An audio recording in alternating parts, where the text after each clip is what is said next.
ज्ञान गुरु की भक्ति से मन भीगा रहता रग रग में।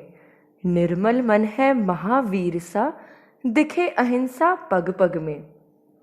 ऐसे संत शिरोमणि आचार्य गुरुवर श्री विद्यासागर जी महामुनिराज के पावन चरणों में शत शत नमन।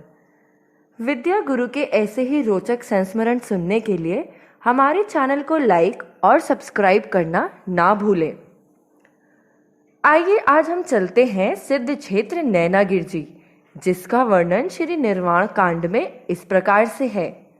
समव शरण श्री पार्श्व जिनंद, रेसिंदे गिरि नयनानंद, वरदत्तादि पंच ऋषिराज, तैवन दोनित धर्म जिहाज। बात सन 1978 की है, जब गुरुदेव का वर्षा योग पावन स्थली नैनागिर जी में चल रहा था। नैनागिर जी जंगलों से घिरा हुआ तीर्थ स्थान है। आसपास यहाँ उस समय डाकुओं का बसेरा हुआ करता था। आचार्य भगवंत का मन सामायक हेतु जंगल में स्थित सिद्धशिला में ही लगा करता था।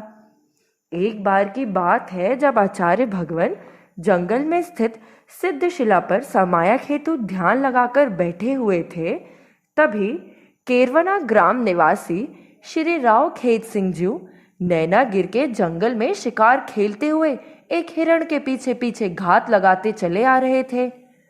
अपने प्राणों से भयभीत वह हिरण भागता भागता सिद्धशिला आ पहुंचा और आचार्य भगवान को वहां दिगंबर शांत मुद्रा में अभय पाकर उनके पीछे खड़ा हो गया, मानो उसे अपने रक्षक अथवा ईश्वर नजर आ गए हों। श्री रावजू, जो कि बंदूक पर हाथ रखे शिकार के पीछे चले आ रहे थे, अपने सामने ध्यानस्थ आचार्य भगवान की प्रशांत छवि को देखकर एक पल को वह ठहर से गए। अहिंसा के मसीहा का आभा मंडल तले उनके हिंसा का भाव कब पलायत हो गया, उन्हें पता ही नहीं चला।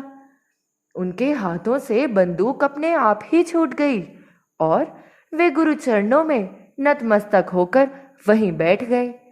आचार्य भगवंत को देखते ही मानो उनके मन में दया का भाव उत्पन्न हो गया हो और उन्होंने स्वप्रेरणा गुरु से बोले, महाराज, आज से मैं कभी भी शिकार नहीं खेलूंगा। और वे इसे दोहराते रहे। जैसे ही कुछ समय पश्चात आचार्य भगवंत ने ध्यान से निवृत्त होकर अपनी आंखें खोली, तो उन्होंने गुरुवर से चरण स्पर्श किया और पुनः अपने शिकार ना करने की प्रतिज्ञा दोहराई। आचार्य गुरुवर ने मुस्कुराते हुए उन्हें आशीर्वाद प्रदान किया। बिना कहे ही ध्यानस्थ मुद्रा से एक भव्य जीव के अहिंसा का मार्ग का प्रशस्त हुआ और अभय का वरदान हिरण को प्राप्त हुआ।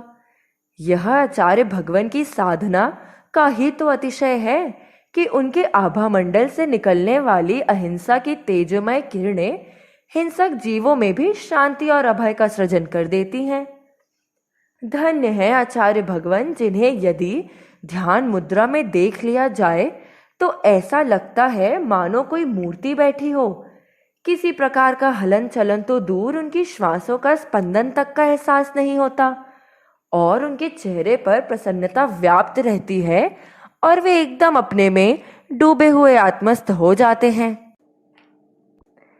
ऐसे गुरुवर को मेरा त्रिवार नमोस्तु, जिनकी छांव तले मनुष्य तो क्या, त्रियंच भी अपने आप को सुरक्षित महसूस करता है।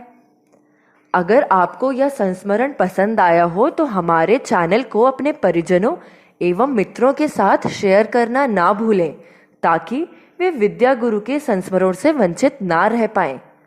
जय जिनेंद्र।